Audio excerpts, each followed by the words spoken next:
Olá pessoal, bom dia.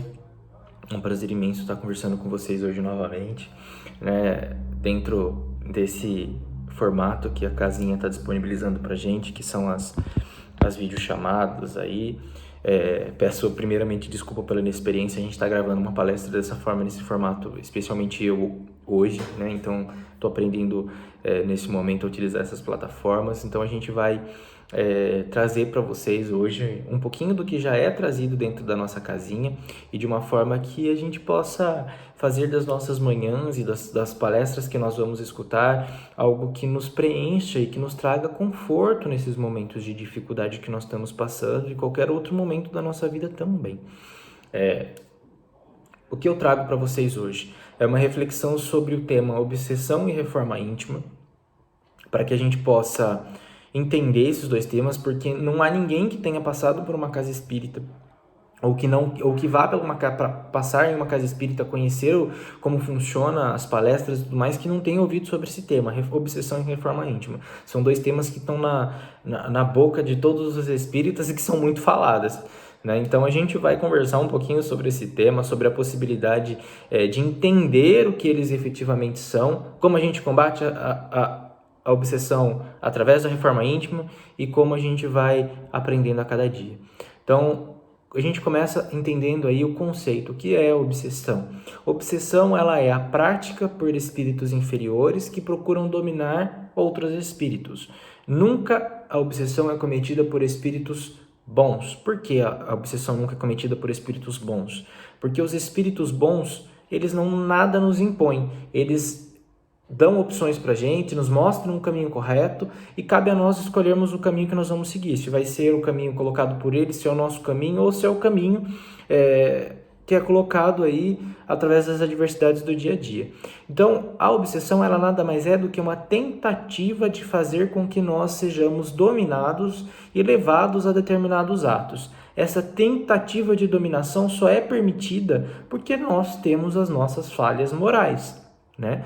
Nós damos as brechas e as aberturas para que espíritos obsessores, espíritos menos felizes, façam uso aí dessa ferramenta da prática de conduzir-nos a determinados atos ou de inspirar-nos a determinados atos para que a gente se sujeite à vontade deles. Quais são as causas da obsessão, meus amigos? As obsessões, elas são causadas aí sobre alguns aspectos, mas eu gostaria de trazer para vocês a falta moral, né? Que é o nosso comportamento social incompatível com o bem, as nossas viciações. Nossas viciações são o meio obsessivo que mais dá brecha para que os espíritos malfazejos nos coloquem aí em condições obsessivas, né? A nossa falta moral, tudo aquilo que nós fazemos, todos os atos que não são bons e não são caridosos que nós temos, que efetivamente dão brecha para que esses espíritos façam intuições más para a gente e que efetivamente nós caiamos nessas viciações, né? Nessas tentações, vamos assim dizer. Eu vou trazer para vocês algumas faltas morais, né? Eu vou ler para vocês agora um trechinho que detalha o que são algumas faltas morais, né? Algumas viciações e o que os obsessores buscam nelas, né? O orgulho, a vaidade, o ódio, o uso impróprio do poder, os atos de desamor, inveja, né? Covardia, sede de vingança, os aviltamentos sexuais, vícios de conduta, distorção de compromissos afetivos, são alguns males aí que a gente pode colocar como meios em que os espíritos obsessores encontram para nos afetar. São nossos pequenos ou grandes, como a gente vai classificar no coração de cada um, nossos vícios morais, né? Só que todos esses vícios morais que eu passei para vocês, nós podemos reunir todos eles em uma só causa, o quê? O egoísmo. Todos os nossos vícios morais são decorrentes do egoísmo. Se nós combatermos o egoísmo dentro do nosso coração, que é o principal mal que temos dentro de nós ainda, que nós vamos consequentemente nos depurar no decorrer das existências, mas o egoísmo ainda faz parte de nós, é a maior chaga da humanidade, né? Então, a gente precisa entender que o egoísmo é o quê? É filho do orgulho e é fonte de todas as misérias. Tudo decorre do nosso egoísmo, né? Nosso egoísmo e, consequentemente, do nosso orgulho também. Jesus já dizia pra gente que se nós expulsássemos o quê? Para que nós expulsássemos o mal da terra, nós precisaríamos o quê? Expulsar o egoísmo do nosso coração. Se nós conseguíssemos expulsar o egoísmo do nosso coração, efetivamente nós conseguiríamos o quê? Nos livrar de grande parte das nossas chagas morais. Mas para isso a gente precisaria entender, né, que todas as nossas chagas morais são o quê? Decorrente do mau uso do nosso livre-arbítrio. Já dizia Chico Xavier nas suas palavras. Somos livres para decidir o que queremos ou não queremos fazer, muito embora sejamos responsáveis pelas consequências dos nossos atos. Lei de ação e de reação. Somos responsáveis pelos nossos atos. Se eu tiver uma atitude boa, com certeza o meu caminho estará pautado no bem. Se eu tiver uma atitude ruim ou pautado no mal, eu vou colher aquilo exatamente que eu estiver plantando. As nossas imperfeições são, consequentemente, um obstáculo para a libertação espiritual, que nós falamos, dos processos obsessivos, né? Muitas pessoas procuram o centro aí buscando uma libertação ou uma fórmula mágica para se libertar. Eu estou sendo obsediado, estou passando por um processo obsessivo, tem um irmão me perseguindo. Só que muitas vezes as pessoas não se perguntam o que eu tenho feito para me livrar desse processo obsessivo. Não vai ser resolvido com uma fórmula mágica, meus amigos. Nós precisamos encarar o problema de frente e utilizar de alguns meios aí para que a obsessão cesse. E qual deles que é? Enfrentar o obstáculo da libertação, que é o que? As nossas imperfeições. Trabalhar as nossas imperfeições. Reconhecê-las é o primeiro passo. Se nós reconhecemos as nossas imperfeições, consequentemente nós vamos conseguir o quê? Nos livrar da influência malfazeja de determinados espíritos que querem o nosso mal, né? A prece também exerce grande influência nas minimizações dos processos obsessivos. Mas e aí, Lauro, como eu faço para me livrar dos processos obsessivos? A gente precisa primeiro começar com o que, meus amigos? Mudança de sintonia. Jesus já dizia para a gente lá no seu evangelho: vais e não pequeis mais. O que isso quer dizer? Vai, meu filho, muda de sintonia. Vamos mudar a forma de você pensar, mudar a sua forma de agir. Temos que lembrar da recomendação de Jesus: amor ao próximo como a si mesmo. E como a gente pratica isso? Nos colocando no lugar do nosso próximo, entendendo como o nosso próximo tem as dificuldades dele. Esse é um passo primordial para a nossa mudança de sintonia. Nós mudamos de sintonia a partir do momento que nós não nos deixamos afetar pelo que o outro nos faz. Quando nós mudamos a nossa forma de ver, quando nós mudamos a nossa forma de pensar, né? Seja negativamente, seja tendenciosamente ao mal. É essa mudança de sintonia que Jesus queria para a gente. Que a gente entendesse o que nós estamos passando, reconhecêssemos o mal naquela postura e não cometêssemos mais aquele ato. Isso é a máxima de Jesus: vais e não pequeis mais. Isso é a máxima que Jesus nos quis trazer com essas simples palavras. Só que também a gente precisa entender que a mudança de sintonia está intimamente ligada com a nossa reforma íntima. Nossa, Laura, mas a gente está batido esse negócio de reforma íntima. Todo palestrante que vai no centro sempre fala que a gente precisa se reformar. E é um negócio que é difícil, né, gente? Não é fácil. A gente fala de reforma íntima, mas é muito complicado. A gente pensa em reforma íntima, já fala de transformação do dia para a noite. E reforma íntima não é isso, né? Como eu disse para vocês, a mudança de sintonia e nós começarmos a reconhecer as nossas falhas, os nossos erros, já é um grande caminho para a nossa reforma íntima, né? Conheça primeiramente, meus amigos, todas as nossas pequenas chagas, ou aquelas que mais nos estão incomodando. Se já estão nos incomodando, já é um sinal de transformação.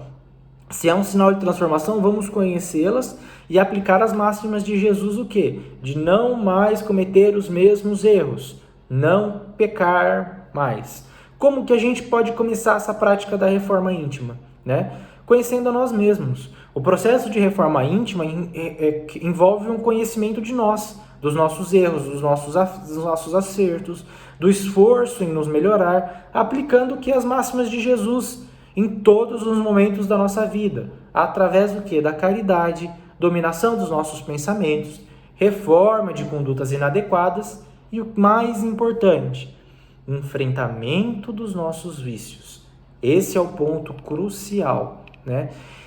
Na questão 919 do Livro dos Espíritos, Kardec questiona a espiritualidade de como devemos enfrentar a atração ao mal, ou a tendência dos maus espíritos de nos colocarem, aquela vontade que nós temos de cometer alguma coisa errada, que é decorrente do nosso egoísmo interior. Então eu vou ler para vocês a questão 919. Qual o meio prático mais eficaz que tem o homem de melhorar nesta vida e resistir à atração do mal? E com simples palavras a espiritualidade responde para a gente. Um sábio da antiguidade vos disse: conhece-te a ti mesmo. É conhecendo a nós mesmos que nós vamos conseguir enfrentar todas as chagas morais, que vamos conseguir o quê? Nos transformar. Quando a gente reconhece que a gente tem um erro e que a gente precisa mudar, o passo para a transformação é muito mais fácil, é muito mais rápido a gente aplicar a transformação, né? Conhecemos toda a sabedoria desta máxima do conhece-te a ti mesmo, porém a dificuldade está em nós conseguirmos praticá-la. Eu tenho essa dificuldade e muitos de vocês que estão me assistindo nesse momento também têm. Não é fácil a gente colocar em prática e deixar de praticar toda uma condição maléfica e malfazeja que está enraizada dentro de cada um de nós, né? Só que para isso, a gente vai tomar o exemplo que é trazido no Livro dos Espíritos, trazido por Santo Agostinho. Santo Agostinho, para aqueles que não sabem, até grande parte da sua vida ele era um boêmio. E ele começou a transformação dele dentro de uma encarnação e já em fase mais avançada da vida. Ele não começou jovem, ele começou em estágio mais avançado. Mas o que Santo Agostinho nos propõe para que nós conheçamos a nós mesmos e que nós possamos nos reformar? Santo Agostinho ele nos propõe a possibilidade de que nós façamos o quê? Nos interroguemos o quê? Ao fim de cada dia e perguntemos se nós não fizemos mal a Deus, ao nosso próximo e a nós mesmos. Nós fazendo esse conhecer-se a ti mesmo que Santo Agostinho nos propõe através das suas palavras no Livro dos Espíritos, examinando o que? Todos os nossos atos, nós consequentemente vamos conseguir aplicar aí as máximas de Jesus para irmos e não pecarmos mais, que é o mais importante. Santo Agostinho, como eu disse para vocês, grande parte da sua vida, ele foi aí um boêmio, ele tinha uma vida sábia, né? Tinha conhecimentos filosóficos, mas efetivamente não tinha essa ligação com a fé. E foi questionando a si mesmo, questionando os seus atos, que ele trouxe para si a possibilidade de se renovar, trouxe para si a possibilidade de o quê? De se melhorar. É conhecendo a nós mesmos que nós vamos conseguir enfrentar os erros. Não adianta que nós atribuamos somente ao espírito malfazejo, somente ao espírito obsessor, as condições que nós estamos passando, porque não é responsabilidade dele. A responsabilidade é nossa por nós termos dado brecha para que ele agisse em nossa vida. Para que ele o quê? Tivesse ali dentro das nossas condições morais, ou das nossas viciações, melhor dizendo, a possibilidade de nos afligir e de nos trazer qualquer mal que seja. Se nós enfrentássemos o mal da melhor forma possível, que é o quê? Praticando o bem, praticando a caridade, colocando em jogo todas as nossas viciações morais e nos dispondo a melhorar, com certeza, meus amigos, a possibilidade de reforma íntima seria muito mais fácil para cada um de nós. ainda estamos muito enraigados no egoísmo. A cada dia que passa, nós vamos nos melhorar. Vamos, mas nós temos que nos dispor a isso. Se nós quisermos nos melhorar, nós precisamos nos dispor à melhora. Se nós não nos dispormos à melhora, nós ficaremos estagnados. Nós nunca retroagimos, né, nos nossos aprendizados divinos e na evolução espiritual. Mas, efetivamente, se nós quisermos, nós ficamos estagnados. Se nós não quisermos nos melhorar, nós ficamos estagnados aí por séculos e milênios, né? Até que a espiritualidade venha e precisa nos impulsionar para o nosso melhoramento. A partir do momento que nós temos conhecimento de que a transformação depende de nós, decorre da nossa vontade, e que tudo aquilo que nós passamos, ou todo o processo obsessivo que nós possivelmente nos colocamos, é decorrente da nossa viciação, e é decorrente daquilo que nós permitimos que os espíritos nos coloquem, nós já trabalharemos o quê? Para essa melhora, para esse crescimento espiritual que é o mais importante. Quanto mais nós nos conhecermos, mais efetivamente nós nos enfrentarmos. O enfrentamento de cada um é difícil. O enfrentamento de cada um de nós não é fácil. Porque é mais fácil a gente apontar o erro do outro do que nós apontarmos as nossas falhas. Então a gente precisa se recolher, reconhecer os nossos erros, reconhecer a nossa pequenez ante as diversas situações da vida e que a gente possa aí aprender a cada dia a se colocar no lugar do nosso próximo, conhecendo a nós mesmos. Não julgueis para não ser julgado. Então a gente consegue entender o quê? Dessa manhã, que se nós não quisermos, nós não cairemos em nenhum processo obsessivo. Que a transformação de qualquer processo obsessivo que nós estejamos passando depende única e exclusivamente de nós.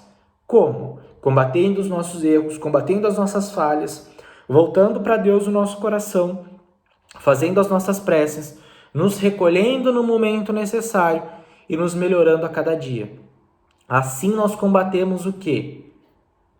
Todo o processo obsessivo, né? Através de como, gente? Da reforma íntima, do conhecimento de si mesmo. A partir do momento que nós nos conhecemos, nós conseguimos enfrentar as nossas falhas e as nossas chagas morais.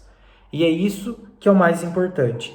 A gente não precisa de uma fórmula mágica, a gente precisa de uma fé raciocinada, que nos dá elementos e subsídios para que nós possamos enfrentar as diversas situações da nossa vida nos mais variados momentos em que nós estivermos passando. Isso é fé raciocinada, é isso que a doutrina espírita ensina para cada um de nós. Então que nós possamos o quê, meus amigos? Enfrentar todas as adversidades, todas as dificuldades que nós tivermos através do conhecimento de nós mesmos e que enfrentemos os processos obsessivos que eventualmente nós tenhamos passado ou que nós venhamos passando, né? Nenhuma força obsessiva é irresistível. Quando a gente pratica o conhece-te a ti mesmo, quando a gente pratica a reforma íntima, consequentemente nós conseguimos nos livrar de todo o processo obsessivo. Os amigos espirituais cansam em nos avisar. Vamos nos transformar a cada dia, pois a transformação é fruto das nossas mãos. Devemos nos transformar, tomemos as nossas cruzes, caminhemos em direção ao Mestre Jesus, reconhecendo os nossos erros, enfrentando o egoísmo moral que muitas vezes está dentro de nós, enfrentemos as nossas viciações.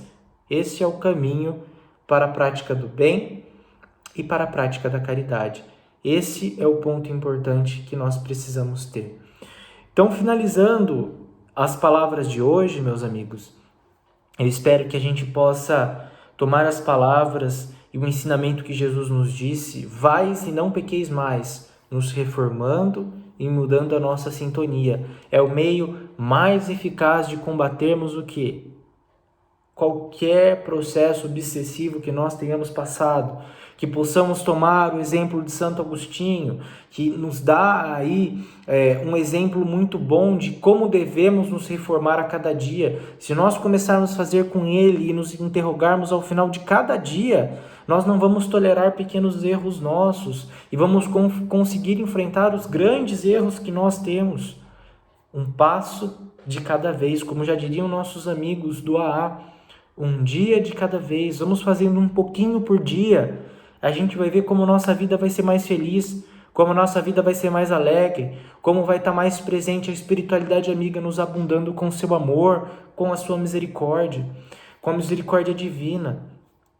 Que possamos então tomar essas palavras, nos reformar a cada dia e aprender com o amor que Jesus nos ensina.